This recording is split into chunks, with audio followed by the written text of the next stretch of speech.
بسم اللہ الرحمن الرحیم۔ السلام علیکم۔ آج اسلامی سمپل چینل کی جانب سے قرآن کہانیوں کے سلسلے کا 7واں قصہ پیش کیا جائے گا۔ قرآن کریم کی سورہ آل عمران رکوع 4 میں اللہ تعالیٰ فرماتے ہیں، جب جب حضرت زکریا محراب میں داخل ہوتے تو اس مریم کے پاس رزق پاتے۔ آپ نے کہا کہ اے مریم، یہ تمہارے پاس کہاں سے آیا ہے؟ وہ بولیں کہ یہ اللہ کے پاس سے آیا ہے۔ بے شک اللہ جس کو چاہتا ہے بے حساب روزی دیتا ہے۔ اسی جگہ حضرت زکریا نے اپنے رب کو پکارا، کہا کہ اے میرے پروردگار، تو مجھے اپنے پاس سے ستھری اولاد دے، بے شک تو ہی دعا سننے والا ہے۔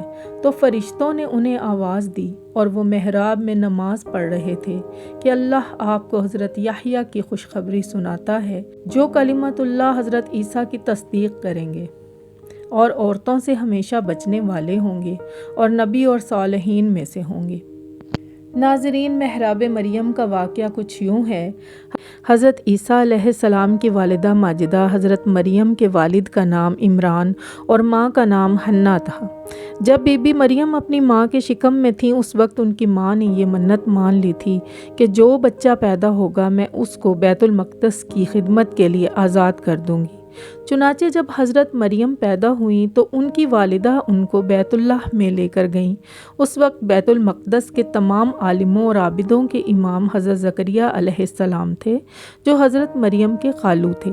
حضرت زکریا علیہ السلام نے حضرت مریم کو اپنی کفالت اور پرورش میں لے لیا اور بیت المقدس کی بالائی منزل میں تمام مردوں سے الگ ایک محراب بنا کر حضرت مریم کو اس محراب میں ٹھہرایا۔ چنانچہ حضرت مریم اس محراب میں اکیلی خدا کی عبادت میں مصروف رہنے لگیں، اور حضرت زکریا علیہ السلام صبح و شام محراب میں ان کی خبر گیری اور خورد و نوش کا انتظام کرنے کے لیے آتے جاتے رہے۔ چند ہی دنوں میں حضرت مریم کی محراب کے اندر یہ کرامت نمودار ہوئی کہ جب حضرت زکریا علیہ السلام محراب میں جاتے، وہاں سردی اور گرمی دونوں موسموں کے پھل پاتے۔ حضرت زکریا علیہ السلام حیران ہو کر پوچھتے کہ اے مریم، یہ پھل کہاں سے تمہارے پاس آتے ہیں؟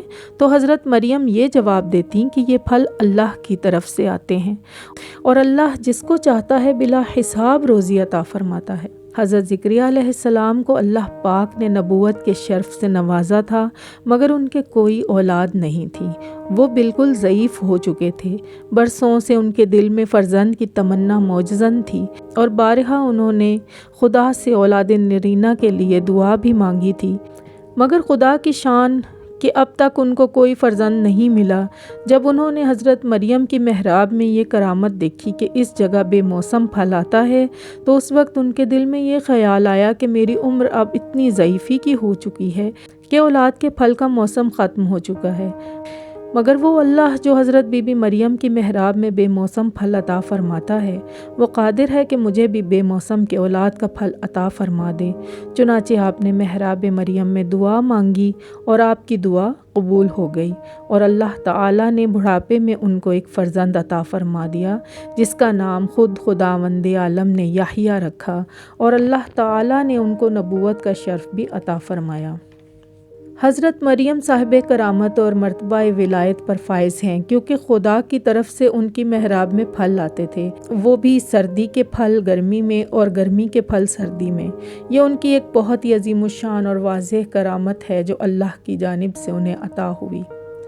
ناظرین، اللہ والے یا اللہ والیاں جس جگہ عبادت کریں، وہ جگہ اس قدر مقدس ہو جاتی ہے کہ وہاں رحمت خداوندی کا نزول ہوتا ہے، اور وہاں پر دعائیں بھی قبول ہوا کرتی ہیں، جیسا کہ حضرت زکریا علیہ السلام کی دعا محراب مریم میں قبول ہوئی۔ حالانکہ وہ اس سے پہلے بیت المقدس میں بار بار یہ دعا مانگ چکے تھے، مگر ان کی مراد پوری نہیں ہوئی تھی۔ مراد پوری ہوئی تو بی بی مریم رضی اللہ تعالیٰ عنہا کی عبادت والی جگہ پر۔ اسی لیے حضرت بی بی مریم رضی اللہ تعالیٰ عنہا کا مقام اللہ تعالیٰ کے نزدیک اور ہم انسانوں کے نزدیک بہت زیادہ ہے۔ اللہ تعالیٰ نے ان کو ایک پاکیزہ اور بہت ہی اعلیٰ خاتون بنایا۔ خدا تعالیٰ سے دعا ہے کہ وہ ہم خواتین کو بھی حضرت بی بی مریم رضی اللہ تعالیٰ عنہا کے نقش قدم پر اللہ تعالیٰ کی دل سے عبادت کرنے کی توفیق عطا فرمائے۔ آمین ثم آمین۔ تو ناظرین، یہ تھا ایک مختصر قصہ، لیکن بہت بڑی ذات کے متعلق، بہت بڑی ذات گرامی کے متعلق، یعنی کہ بی بی مریم سلام اللہ علیہا کے متعلق۔